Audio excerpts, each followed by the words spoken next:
Hey everybody, it's Tanza here. I've been busy in the studio. I've got so much to do over the next couple of months, but I really wanted to take a moment and share one of the big wins that I've had this year. I recently had a show at the San Ramon Public Library, and as part of the show, I hosted a workshop. It started with a Q&A session with my friend and curator, Caitilin Damacion, and finished up with a take-home activity. I'm sharing the Q&A portion of that event here on YouTube. The talk was titled Art and Authenticity, and it's about how developing your creative practice through the act of listening to yourself and your own voice can help you feel more connected with other people, and how even the simple act of engaging deeply and intentionally with art can help you feel more connected to yourself and know yourself better along that process. I'm sharing the Q&A portion of this event here for all the people who couldn't make it. I hope you enjoy it, and I hope that you take the time to think about how your creative practice or your relationship to art, whether or not you're an artist yourself. I hope that this talk can serve as an invitation to engage in a more intentional and connected way with the arts and with yourself. So I hope you enjoy. Hi everyone, how are we all feeling? Thank you so much for coming out. It's a pleasure to see you all, pleasure to be here with you at the San Ramon Library. And if you didn't get a chance, Tanza's exhibit, Art and Authenticity, is on the first floor. So please be sure to walk around, check it out, after this if you haven't seen it yet. And of course, share your feedback with Tanza. Tanza also has a newsletter as well. So if you want to stay in touch with him, by all means, sign up for that as well. I think there might be some information on this back table over here. And then, without further ado, please welcome Tanza Solis, artist. Hello. Okay, thank you for having us all here today, Tanza. Thank you all for coming. I know it's a Saturday afternoon on a holiday weekend, so I really appreciate the time that everybody's spent to come out here. Yeah, absolutely.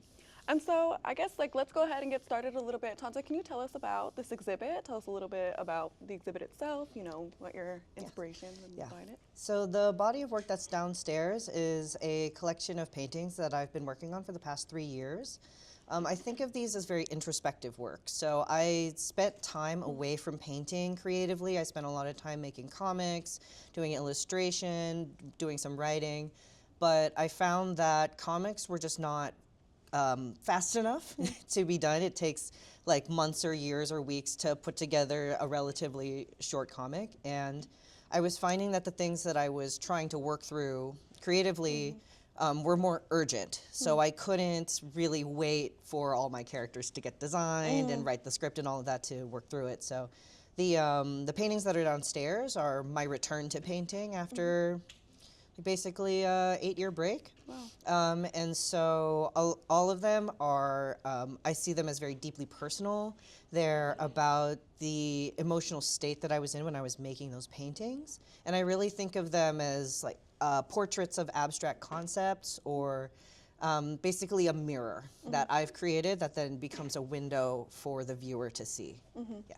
Do you want to talk a little bit about the title itself, Art and Authenticity, the theme? That, Yes. Yeah. So the idea for art and authenticity is essentially just a way of capturing how this work feels to me. This is a very authentic body of work. This is a no holds bars, full acceptance and celebration of the things that I think make my creative practice mine. So that's the elemental side of things, the bright colors, the symmetry, all of those things are just like, I feel that. I see those things when I'm just doodling or when I'm just working through colors. Like, I'm just enjoying myself when I'm making those pieces. And I think that level of honesty in the subject matter and the honesty in the process makes this very like clear personal experience that then I get to share. Yeah. I think it's you see that painting and you know it's mine, and that's actually the point. Yes, I would very much agree with that. Thank you. What does it mean to you to create art that invites viewers to slow down and engage emotionally? How do you think that contributes to a more intentional way of being in the world? Yes. So for this series of work, I was really, this really started like post-lockdown, right? There's so much going on, and I'm a person who, in the past, when something really difficult happens, I tend to dissociate, like distance myself from how I'm feeling and just intellectualize. And part of the process of making this work, I was working with my therapist, and one of the things that he reminded me to do was to just sit and notice how my body feels. Like that connection took months to reconvene. And so a lot of the works that you see, they're very visceral, very physical, and part of the reason for that is because when I'm dealing with an emotional state, I try to locate it. Yeah. So I'm a ruminator, but I find that often when you're ruminating, there's like a center of gravity, a thing that you're kind of going to, and that often holds a lot of tension, and that tension can be found in the body. Because when you're having an emotional state, it might feel like a psychological phenomenon, but the reason why you feel it like an emotion is because it's physiological. So when I'm making these works, it starts with just basic, like, how are we doing today? Where are we feeling the tension? Is it like here when I'm trying to talk, it feels like there's something stopping me? Is it here when I'm trying to be vulnerable and open up? I just like, I can't open it. And then I take that initial image and I expand upon it with other types of imagery. What was the rest of the question? It was, and how do you think that contributes how you invite people to slow down and engage emotionally? How do you think that contributes to a more intentional way of being in the world? Okay, yeah. So the way that I see it, the work from me comes from this place of a very intentional, thorough understanding of myself. And then what happens from that point is I follow this very intuitive process. If you see my sketches for any of these paintings, they do not look like the final piece for the most part. They're like kind of all over the place. They're very loose. And it's because while I'm working through the painting, I'm working through the thing that the painting is about. So for one example, there's a piece downstairs. It's called Savior Complex. It's red and blue. It's my only red and blue painting, so it's very obvious. And during that time, I was feeling a lot of like, there was a lot going on. I started this painting in like October of 2023. And during that time, it's a lot of like despair and hope and despair and hope and going back and forth between those two things. And so the painting itself is about going back and forth between those two colors without mixing them. And I think that what that's created is a visual experience that then a viewer can approach, and if you're spending enough time with it and you're really trying to understand the visual language by just taking it in and following where your eye goes, I think that that comes across when you're looking at that piece. It has a lot of dissonance in it. And in my mind, being able to, one, create that, and then two, see people try to engage with it in that way, I believe creates a lot of space for that kind of open, explorative mindset where you're like, I don't really understand what's going on here, but I think I want to, so let me just figure it out. Yeah, it encourages you to Yes, think. exactly. Yeah. Art often serves as a bridge between people and experiences. How has your work helped foster connection? Okay, so one of the things that I noticed when I show my work, I had a big solo show last year where all of my work was on one big wall. And what I noticed whenever I talked to somebody at the opening was that everybody was gravitating to the one that they liked the most. Like I would see people walk through and then they would pause and then they would just kind of stare at that one. And when I came up and talked to people, I was like, so what is it about this work that you like? Often it was bringing up things for them that aren't necessarily the things that I was putting into it. I have some examples of somebody who was dealing with a lot of like controlling men in her life. And she was like, that's what this makes me feel. And I was like, that's not what this is about for me, but the fact that you see that part of your experience in this is really exciting. Yeah.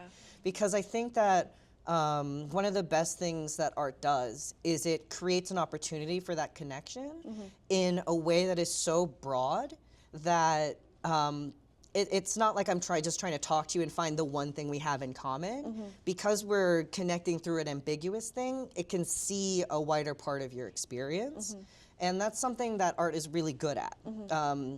There's a really amazing research in this field that I'm super into right now called neuroarts. It's about the neurology of the aesthetic experience. And essentially, if you find a piece of work that really speaks to you, whether that's like a song or a painting or a play or something, when you're connecting with that thing, what you actually see is you feel like you yourself are being seen by the work of art, and in a sense that the artist has seen you without even knowing you. And like that kind of connection is like honestly the goal. I think that's really, I think that's really like the secret sauce that makes art worth making, is trying to be so honest about your own experience that somebody else can engage with that honesty and learn about themselves while they're doing it. So that's a very important motivator for you in your practice. Absolutely. Is creating that connectivity. Yes. Okay, so you really believe that art is meant to be shared. You're not just doing this for yourself, you're doing this. I think it's both. Okay. I think that there's basically two sides of the story that I feel like are equal halves. So the first side is just doing the art and trying to make sure that you're doing it from a genuine place, and then honing your skill and getting that vision across as clearly as possible. But then after you're done with it, it doesn't make sense to just toss it in a garage or a storage unit or whatever. The actual magic comes when somebody else looks at it. So there's this problematic fave, Pablo Picasso, has this great has this great quote about painting, which is a picture is not fully thought out before it's done. It changes with the mental state of the painter while they're working on it, and then it continues to change every time a viewer engages with it. So the picture itself is like a living object in that way, where that you're trying to garden, you're trying to grow, and you're trying to make it as good as it can be. And then when you put it out in the world, the rest of the meaning is collective. It's like a collective experience of creating meaning. And that's great. I was going to say, I really like that idea, that theme of painting or art as, gardening, you know, that metaphor. That's really cool. Okay, so your work is multidisciplinary, from figurative painting to comics and fiber arts. Do different mediums allow for different kinds of reflection or engagement, in your opinion? Yes. So one of the things I like about comics, I probably will get back to it, but it was definitely my first love. And one of the things I like about like a graphic novel or a comic is that the way that people engage with it is right here. Right? You pick up the comic and you look through it and you're like having this like fully one-to-one personal experience. The kind of comics that I make are a bit more poetic when the writing. It's less like characters like going through scenarios. They were very like personal narrative or historical like consideration. And so in that way, it's creating this like contemplative space where it's between you and the book itself and your reactions to the book. I think a painting is a very different thing. It's public, right? So unless you have a painting in your house, which you might, but a lot of the time when you encounter a painting, it's in a public space, and you're engaging with it initially very shallowly, right? You walk into the gallery, you walk into the museum, and you just see a bunch of them at the same time. And it requires intention in order to decide, okay, here's a piece that I want to actually spend time with. And I think that that is the challenge for visual artists, is how do I hook people in when it's so easy to just keep walking and not even look? But I think that because of the scale that you're able to work at, the kinds of connection that you can make are very different. And in my mind, it's very physical, right? When you're standing in front of one of my larger paintings, it's like the same surface area as a person, essentially, right? Like it's a very one-to-one, like you become in the painting. You come into the painting, especially the really big ones where they just fill your field of vision.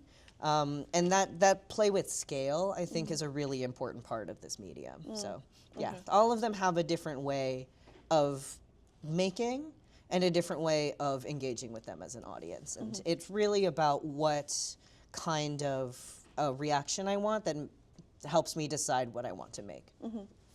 You mentioned like kind of somewhat of a challenge of really engaging someone with a piece of art, especially if it's in a collection. Beyond scale, how do you really rise to that challenge of really like capturing someone's attention through your art?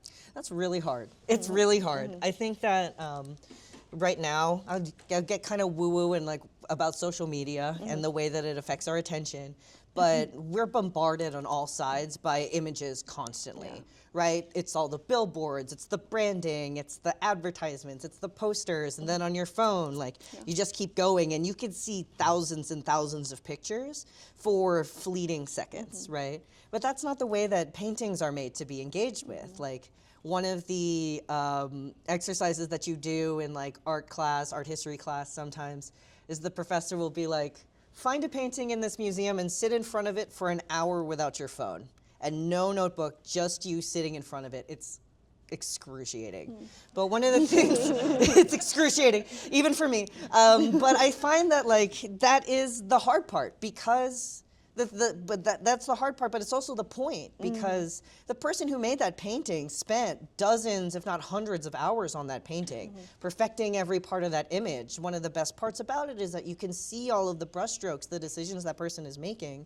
And so there is actually an hour's worth of things to notice about it if you can sit down and train yourself to stop, really drink it in, and move through that initial like, okay, I get the point. Because I think when you find something that you connect with, you want to, like, I don't know about you, but I want to sit there as long as possible. Spend time with it. Yes, exactly. And that, like, that, you don't have to do that for every piece of work. Like, I don't see why I would sit for 45 minutes in front of a painting I don't like.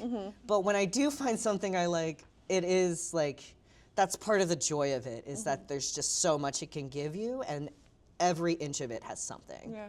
Yeah. Can you name a work beyond your own that you have had that sort of Oh, connection with? yeah. Maybe 2 years ago, there was the Kehinde Wiley exhibit at the De Young, which was really wonderful. This man, the paintings are the size of a billboard. They're huge, they're beautiful. I sat in front of one of them, listening to FKA Twigs, weeping uncontrollably for 45 entire minutes, because it reminded me of a friend of mine who I hadn't seen in several years, and of another friend of ours that we were grieving together, but like remotely. And like, it was kind of like we were sitting there together, and all of these things came up, and I just kept looking at it. And I don't think I don't cry during movies. I like don't cry very much in my life, but like every now and then there's just like something that like hits you as deep as possible, and like that for me, that was, you know, a 20-foot long, 12-foot tall painting. Yeah, that really embodies, you know, the story of connectivity Yes, that you're exactly. you know, trying to speak about. How can viewers approach art, yours or others, in a way that is more intentional, more connected, and perhaps even more transformative? Yeah, the thing that I want to say about this is that I think we're very used to making very quick judgment calls and looking for external validation for deciding whether or not something is worth our time. So you go to a museum, you're like, I know the famous one is going to be good, so I'm gonna go to it. I'm you know, guilty of that as well. But I think that, especially when we're dealing with contemporary artists, like people who are alive and making things now, you don't really have that like background. Like, okay, this is the one that's like good to look at. And we're so used to doing things like 5-star review, 4-star review. Let me just like, how many likes does this thing have?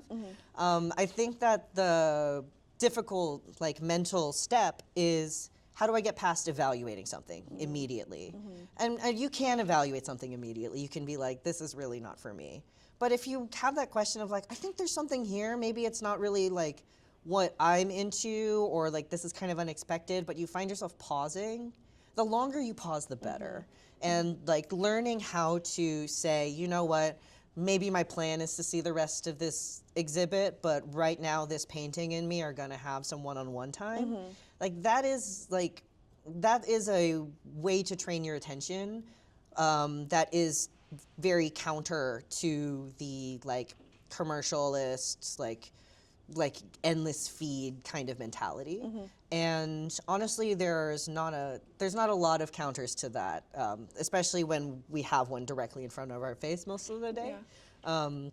So in my mind, it's really an opportunity to invite that kind of slower looking. And when you get used to doing that kind of slower looking, you can bring it to anywhere you want, right? You can go to like, I go on a very short but long walk, right?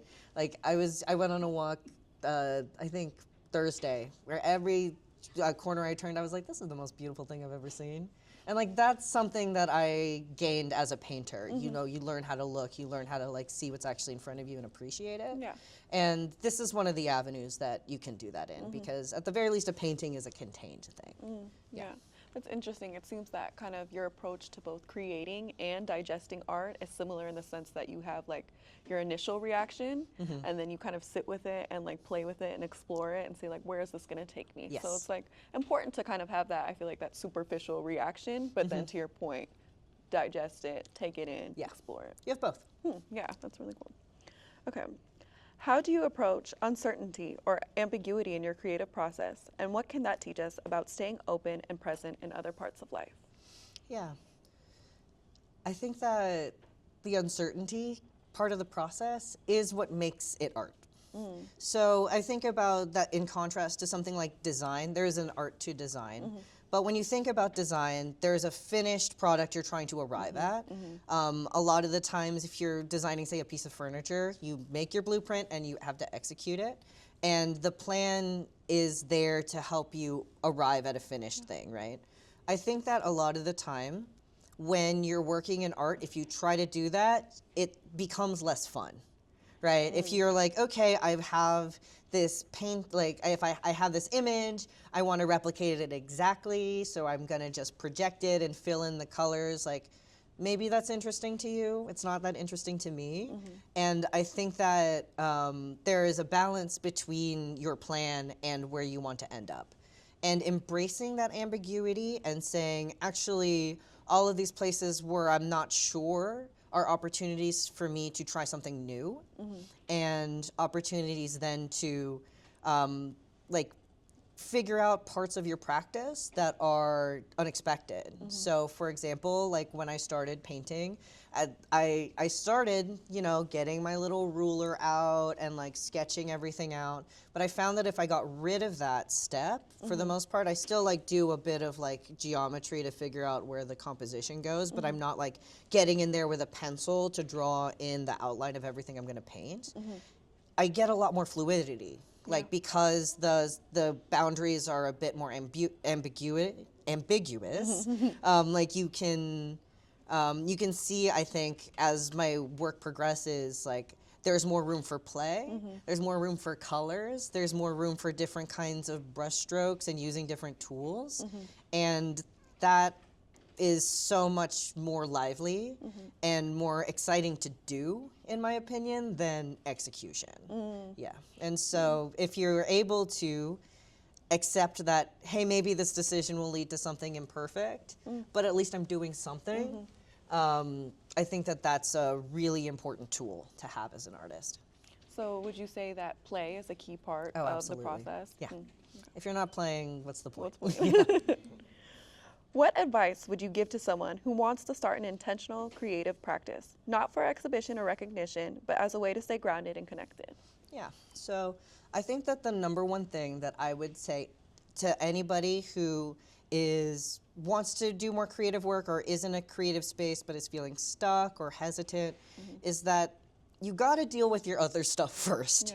I think that it's really easy to focus on the art and be like, why is my art not working? Maybe I can troubleshoot this and like, oh, I need to change my style, or I need to like understand what's popular, or, you know, do research. But ultimately, a lot of the times I found when I'm blocked, it's because I have something else to deal with, right? I think that it's not a coincidence that I started painting around the time when I transitioned, right? I think that around, when it comes to being able to make work that really like speaks to you and that you can feel proud of, you need to start by dealing with the things in your life that are stopping you from having that in the other parts of your life. And I think that ultimately the creative practice is one of the ways to do that, but you need to do the other parts of the work as well. So deal with your stuff. Deal with yourself, but this can also help you do that. Yes, and process exactly. that. It's a tool. Yeah, and I think that one of the things that I want to say about that as well is that like the art is the evidence of the life you live, right? So if you're paying attention, if you're examining yourself, if you're like getting in the world, you're observing things, you're being open, your art will also look that way. And so if you're feeling stuck and confined, maybe you're stuck and confined in other parts of your life, and that's reflecting in your practice. Yeah. And it's interesting that you also mentioned art as being a tool as well. So are you also encouraging of people, anyone taking up art and using that practice, using that tool to Why do not? so? Yeah. Yeah. Yeah. Why not? Yeah, we don't all have to be professionals. You know, Exactly. amateur art is art. Yeah, and also I think that consuming art is creative, especially when we're dealing with things that have that ambiguity, that have like more questions it raises than it answers. Creating that meaning while you're engaging with something is a way to get to know yourself better, right? I think that when I, first started, I really didn't like Western art history. I didn't really like painting that much. It always felt so like hoity-toity. It took me a while to find painting that I liked, but that process taught me a lot about myself. It taught me my favorite color. It taught me the subject matter that I find engaging. It taught me how important my background in psychology still is to me as a painter. And so all of those things are part of getting to know yourself. Is your favorite color red? Maybe. Just a little something of observe. Yeah. As we shift into the interactive part of the event, can you share a method or mindset that helps you stay present and emotionally open when creating or viewing art? Yeah. So when one of the best pieces of advice that I got in like studying art history was to look at the painting as though it is a world into itself and everything in it is true. Because basically you're getting a window into a constructed reality. And if you just accept, okay, in this painting, that's how these things look, that's what a room looks like, here's how this is represented, you get a lot more out of it than if you're just trying to be like, this hand looks weird. Yeah. It looks weird on purpose probably. And I think that that level of flexibility in your interpretation allows you to get more out of the work, because then you're dealing with it on its terms. I think about if we really want to get like woo-woo about it, when you're connecting with a piece of work, you're indirectly connecting with the artist, and it can be if you really want to make a connection with somebody, especially someone who's different than you, it takes a little bit of time. It takes a little bit of openness. If you're getting stuck in your like initial judging the book by its cover, you're not going to get to know that person because it's like you're imposing your worldview onto them. So if you treat a painting like someone you're on a date with, I guess, or who you want to get to know better, I think that that's a really interesting way to handle it. Can you speak a little bit to the process of critiquing then a piece? If you approach a piece as saying everything in this painting or this piece is true, how then do you move forward to critiquing and kind of creating your own thoughts and opinions about that piece thoughtfully? Yeah. Art school teaches you a lot of things about, like, most of art school education is crit. Right? And that's when you get a room full of people, you put up your work, and then people just respond to it. I find that the most useful critique is recognizing what the artist is trying to do and seeing the ways that it might not necessarily be doing that thing.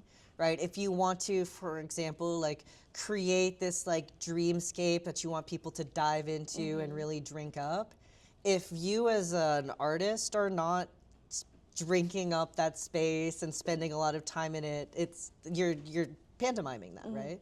And so if you come across a piece that you see, you're like, oh, I almost like this, I think that voice is very valid. But understanding like getting a version of that that's more nuanced than ugh, gross, it's bad, is a really good skill to gain. Yeah, thank you for that. That's helpful. Okay, our last question. If participants were to walk away with one artistic practice or question to explore in their own lives, what would you hope it would be? I don't want to say trust the process, Yeah. but I think trust the process is a little obvious. But okay. So one of the things that really helped me get to this point in my artistic practice was letting go of the way I thought things should be. I think when you're starting out, especially if you do illustration or that type of thing, there's this focus on like, I need to find my style. And the way you do that is you look externally and you're like, I like that and I like that, I'm gonna copy it and see what's going on. That can only get you so far. I think you have to learn what you like and just do what you think is the most fun. And then if you focus on the things that you like, you'll do it more, you'll get better at it, and then at the end you'll arrive at an art practice that you actually want to do. Yeah. Like I said, I don't like drawing faces. I stopped drawing faces. You can just do that. And if you, if you can find those things where you're like, I'm the most excited about this part, and you maximize that, you're gonna have a much better time making work. Yeah, and then it kind of circles back to your theme of authenticity of like, Yes. these are the things that I really react to or respond to. I don't like making faces, so it feels, a little inauthentic for me to be doing that. Totally, yeah. Okay, cool. And so now we are going to open up the floor. I invite all of you, to think deeply about everything you just heard, and maybe, do you have any questions for Tanza about, the theme of authenticity, this topic of connectivity that we just discussed, anything about the process or just the works themselves? And please take a minute, digest. Yes. I was just wondering, because of your approach and what you believe about art and one person, yourself or others, or psychological or emotional levels, if you ever studied art therapy or participated in art therapy yourself? I have not. I think that I did study psychology in college. I spent 3 years in a psych degree. The only thing I didn't do was the thesis because I decided I didn't want to do psych research. But I do have a pretty thorough background in that topic. But the program that I was in did not have a clinical side to it. It was just research and information, and so I think that's part of what made me stop that career path, was because there wasn't a clinical side to it. But I do think that topic, every time I encounter it, I'm like, yeah, that's right, I do like this actually, yeah. So maybe someday, but for now I just want to focus on making things and seeing what happens. Hi, yes? Can you tell me about your use of hands in your Hands. work? Particularly, I find it interesting that it's rare to see a relaxed hand. Usually it's like some form of gripping, pulling, almost fist-like. Yeah. Yeah, curious about that. Yeah, the first and foremost, I like drawing them. I think that it's an interesting challenge. The other thing, though, is when you're encountering the world, when you're out and about, unless you're looking at a mirror, you don't see your face, but you look at your hands the whole day. And it's really our way of interacting with the world. And I think because of that, when we, when I think about my emotions, the things that I'm going through, and how I can find an embodied way to express that, the hands are a very expressive medium that can show a lot of emotion, even if it's not literally on the face. In fact, I think that it might, in certain circumstances, is a better tell of how that feeling is. And because it's so embodied, you can imagine how that touch feels and how active that energy is. And I find that a really interesting thing to explore visually. Yes? I have like two things. Would you mind giving us like a rundown of your like educational background, and then like with the different mediums of like painting and comics and sculpture and all that, like how do you go about like doing all those different things? Are they connected in your mind, or are they different parts of Yeah. you know? Yes, okay. So I'll start all the way back in high school. I went to a big, overpopulated high school in California, but one of the best teachers in my high school was our AP art teacher. His name was literally Mr. Art. No joke, Mr. Art. And I ran away to art class after I pissed off the orchestra director so much. We had a shouting match, and I said, I don't care about this anymore. I'm gonna go to art class now. Bye. And so it was in the middle of the school year, and I basically like ran away to that teacher because he was one of the most supportive people there. I was interested in art already. I was drawing a lot of anime fan art, but I was on DeviantArt a lot. Like I was in that mode already, but like that classroom was such a safe haven, and he was very, very interested in people developing their own voice rather than like getting good at a particular skill. I didn't think that I would pursue the arts professionally. I initially wanted to be a herpetologist, like studying lizards and frogs and stuff, but two things happened. One, I talked to the herpetologist at the San Diego Zoo for career day, and he was like, this job sucks. Oh. This job sucks. You think it's all going into the forest and catching lizards and stuff, but no, it's not. And I was like, oh, okay. And I was like, maybe marine biology is anything instead. But then I went to Stanford for my undergraduate, but I went without any biology or chemistry background because my high school did not have a proper chemistry teacher. High school was our high school chemistry teacher was the English teacher, and I was trying to go to a fancy school. I can't be taking AP Chem and failing it. So I said, I'll just learn chemistry when I get to Stanford. You do not learn chemistry at Stanford. You have to run through the gauntlet of chemistry at Stanford. So I sat down in that class. For the first week, we were doing stoichiometry, week 1. I couldn't read the periodic table. And I studied as hard as I could. It's the math, like you do the, yeah. Yeah, I sat down for the first midterm after studying the hardest I ever had for my life. I read the first question. I stood up, I went to the bathroom, and I dropped the class. Yeah. And so from that moment forward, I was like, okay, what do I do? And so I meandered a while. I was taking art classes the whole time because I was like, might as well. I ended up in the psych department. I didn't like psych research when I got in there, and then it was senior year, and I wasn't gonna spend another year figuring out what to do, so I just graduated.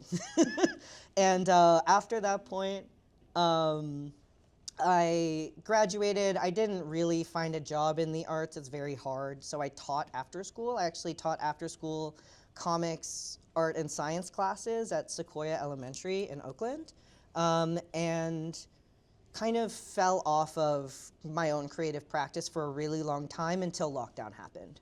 And so when lockdown happened, I started working on this graphic novel I'm in draft 6 of, probably not gonna finish that anytime soon, but I also picked up painting and started pursuing that. So that was my pathway away from and back into the arts. It's always been there for me, and maybe that was just some part of my like spirit saying, no, hold on to this, keep doing this. As far as the different mediums go, I have primarily been a purchase a surface, put something on the surface and call it a day kind of person. But recently I've been really interested in textiles, in creating surfaces, in making things out of found materials, and as a new creative challenge and a way for me to address the like material reality of the work. I paint in acrylic, that's a lot of plastic. It made me really curious about plastic. And I think that part of my, like the next stage of my journey is understanding it's okay to pursue these things that are very different from what I was doing before if I find them interesting enough and I want to do it. So that's really what that's about. I'm really excited about that work. It takes a long time to do.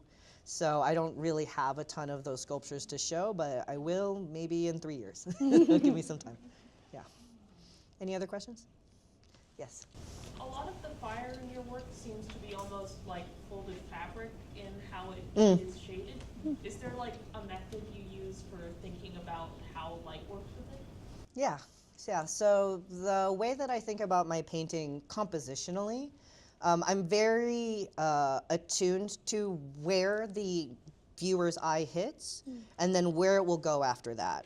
So I try to concentrate the light in the place where your eye will go. A lot of my paintings have that really bright red. So if you're talking just like physically the stages of the painting, the wash over the whole thing will be in that fluorescent red. And then I will start doing the highlights in order to create the shape of the composition. So if there's like a sun on it, there's often a sun on it, I'll start there. And I'll use the yellow to form it. I'll pull the white in a little bit. I'll work in that kind of zone in the midtones and the light tones until my eyes get too strained.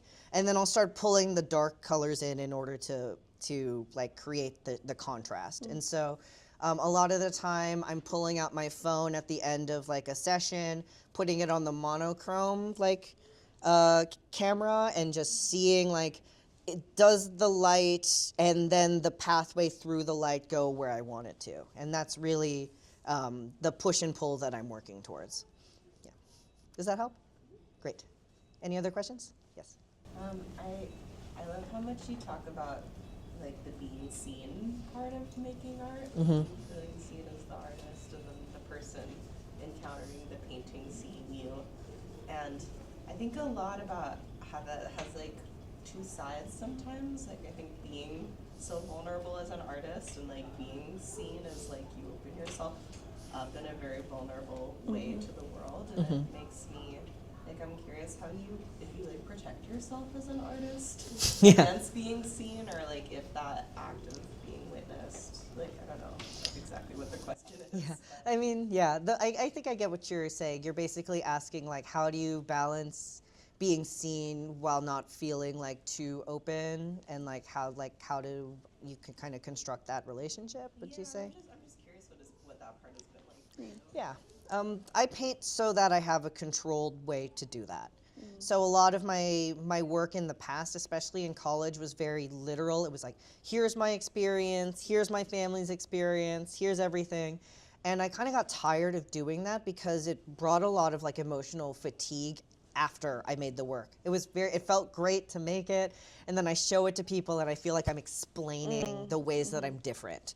And I said, I don't want to do that anymore. I don't feel like explaining that anymore. And one of the great things about painting is because there's so much room for ambiguity, you don't actually have to say anything. And when you can decide what pieces to show, you title them to like guide people. Maybe you do something like this and you talk about the work. But I'm always talking about the work. What I'm up to and how I feel is not what I say. So if I say, for example, oh, these pieces are psychological for me, I'm not literally being like, and this is the piece about when that happened to me, right? You kind of have to read between the lines. And being able to choose what you exhibit and decide how much within that exhibition space you decide to share, you have a lot of control over that, and I like that. Any other questions? Yes. Going off of that, do the colors have any connection to emotion for you? Yes. Do they represent specific ones, or like? I have a codex in my sketchbook of what they mean. I don't want to give it all away, but like for an example, like some of my work is about gender stuff. Let's just call it gender stuff. I think of the red as a very masculine color, the pink as the like more feminine alternative to that, but they're very close. It's not like, oh, here's blue and pink. It's like actually they're red and pink. It's a lot more similar. How else more do I want to give away? I think of like yellow as like the spirit, you know, like all of that kind of thing. So if you actually look at, if you look at the colors and you know them close enough, I think there's kind of like a drama. It's like, oh, this color's taking over, but it needs to pull back, or like this isn't feeling balanced, or this is guiding you. And so those colors, I do think of them that way. It's all very symbolic, but it is like symbolic in here. Yeah. Going off of that, do you feel like the colors come first when you're imagining a composition, or is it like you imagine like this is a picture that I want to kind of place, and then place color onto that? So it's a little bit of both. A lot of the time my sketches will have a different color than I end up using, or we'll start in black and white and then I'll like decide what colors go with it. Sometimes if I'm in that like really early stage where I'm like, how do I even feel? I'm like looking at the chakra chart and I'm like, okay, I'm feeling this in the throat and the throat chakra is blue, or I'm feeling this in the sacral chakra and that's orange, and that'll be a starting point for me.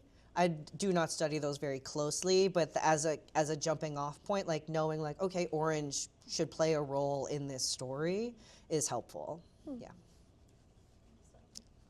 Anything else? Yes. I have a comment about, I like that you're talking about more of the feeling instead of just the plain old story. Well, storytelling's good, but the just kind of info dumping and Yeah. things.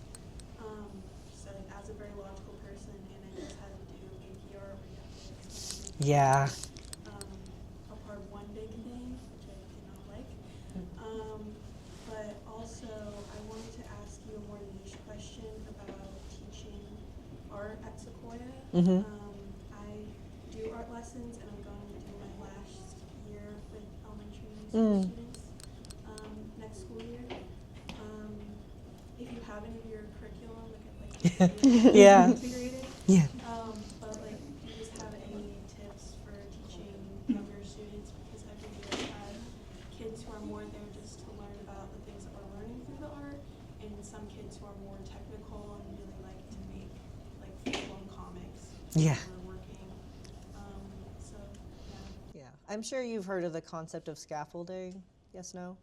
No. Okay, so scaffolding is like a teaching concept where basically you have different levels that are appropriate for students at different stages. So your lesson will have some things that are for people who feel really uncomfortable and don't know what they're doing, or they're trying it for the first time. But then you might also have a little bit of room for people who have some experience and like are ready to explore other things. And then the top level is like, I know what I'm doing, right? You just give me the room and I'll do it. And there's ways to like plan your general lesson to have like the same like takeaway for all of those levels. It does take some time and experience. But when I was dealing with elementary school students, the main thing that I would notice and that I would really try to work with them through is trying to stop the voice that says, you're not good at this, for as long as possible. Because there's so many like kids who get into drawing, and then even by like second or third grade, they're like, I don't know how to do this. But the way that I talk about it is no one is bad at drawing like from birth. You're not born being uniquely bad at drawing. That's not really possible. It's really about like learning to accept that you don't know how to do this yet, and giving yourself the permission to learn it. So if I have a student that's like, oh, this is too hard, I don't want to do this, it's like, what part of this is hard? Is that something that we can work through? Do you need help with that specific thing? And when you focus on it being a specific solvable thing rather than like the whole picture, I find that that makes it a lot easier to work through. As far as my curriculum, I received my curriculum from the program I taught with, so I don't have it right now, but Pinterest has it. They have plenty of stuff on there, but the mindset I think is the most important part. How are we doing on time? We are at 3:02. Okay. But if there are any other questions? Any last questions? We'll take one more. I was Yes. curious about, do you work on them together? Because they feel very connected. No. I do one and then the next. Sometimes I'm like, there's like the part at the end where I'm finishing one and I'm really anxious, I'm starting the second one. And usually I end up having to delay it anyway. They're sequential in that way. With one waiting to come out. Yes, exactly. Yeah. Yeah. Okay. Any questions? And then lastly, I was going to ask you, Tanza, can you share with people any way to keep in touch with you or how to stay updated with your work and events you have going? Yeah, so two things. I have my mailing list over there. I actually use it. It's monthly. I have a couple of exhibitions coming this summer. I have one in July. I have a solo show in August. So if you're interested in seeing that, it'll be different work up. And that's the best way to find out. I have Instagram and all of that, but you know, the algorithm, whatever. Before we part, I do have an activity, an optional activity for anybody who's curious. If this is part of my, hi, I used to be an elementary school teacher. So I have worksheets. So if you're like here and you're like, oh, I like art, but I don't always know what to do when I'm standing in front of a painting. I think that it's something that arts education kind of flubs on. They teach you how to make things, and then they teach you the history of things, but the like, okay, what do I do if I'm just looking at a painting and I don't actually know the painting yet?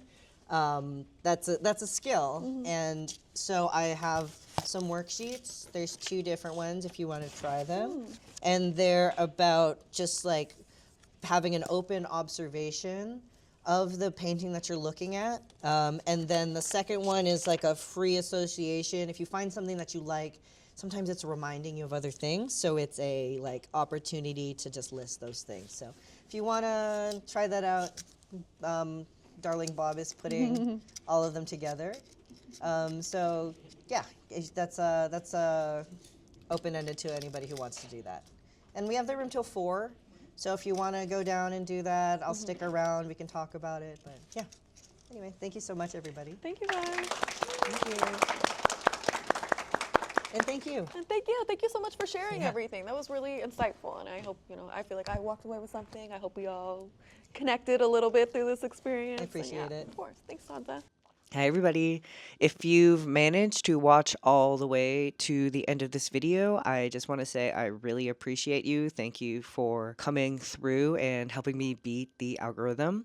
I mentioned a bunch of worksheets in the talk. I have a link to those below in the description. The purpose of these worksheets is to bring them with you to an art exhibition or a museum and use them as a guided exercise when you're looking at a piece of work. I'm specifically like a painter, so there is a little bit of a bias towards flat, like 2-dimensional visual art, but you can let me know if it works with other formats. And those are going to be free, and you can take them, use them, print them out, throw them away, whatever you want. I have a couple of really exciting things coming up in the future. I have a solo show this August with Centro Filipino in Soma in San Francisco. And I also will be curating a group show this November. So if you're in the Bay Area or nearby or are just interested in what I'm up to, the best place to keep up with my work is through my mailing list. So I have a mailing list. I put it out once a month, so it's really not that much. And it always has a couple of highlights from my studio, things I'm working on. And it also is the way that I get the word out about events and exhibitions that I'm part of. So if you want to keep up with that, that's the best place. Other than that, I'm on Instagram, and I am really hoping to start posting here, especially in a more vloggy format. I'm not super good at remembering to take videos or bring my camera with me, as evidenced by the kind of weird phone footage that I had earlier in the video. Those were vertical, whatever, no one cares. So if you want to keep up, join my mailing list, follow me on Instagram, subscribe here. I really appreciate you taking the time to watch this talk and to get through this part of the video. So thank you so much, and I hope you have a good day, I guess. Yeah.